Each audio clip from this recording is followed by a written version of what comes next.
Hello, আমি সুমাইয়া আজমি, একজন councillor, psychologist এবং লাইফ কোচ।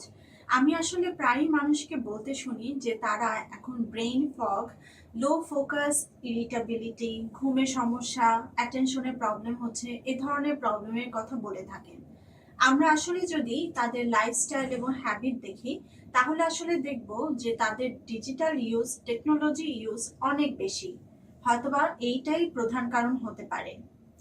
যে কারণটি হোক না কেন, আপনি একটু দেখুন না, আপনি যখন আপনার ফোন থেকে ডিটাচ থাকেন তখন আপনার কেমন ফিল হয়। আপনি কি অস্থির ফিল করছেন, নাকি আপনি মনোযোগ দিয়ে কাজ করতে পারছেন? কিছুক্ষণ পর পরই কি আপনার হাতে আপনার মোবাইল চলে আসছে, বা আপনি বেশিরভাগ সময় কি টেকনোলজি ইউজ করছেন? এই টেকনোলজি ইউজ করার কারণে কিন্তু আমাদের অ্যাটেনশনে যেমন প্রবলেম হয়, তেমনি আমাদের ব্রেইন বারবার সুইচ করতে থাকে তার কাজ এবং ফোকাসের ক্ষেত্রে।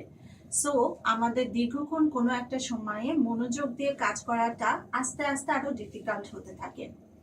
আসলে আমাদের মেন্টাল হেলথ ওয়েলনেস শুরু হয় অ্যাওয়ারনেস থেকে। তাই চলুন আমাদের ডিজিটাল ব্যবহার আমরা কতখানি করছি, আমরা কতখানি অ্যাটাচ টেকনোলজির সাথে, সেটা রিয়েলাইজ করি এবং আমাদের ওয়েলনেসের জন্য কাজ করি। ধন্যবাদ।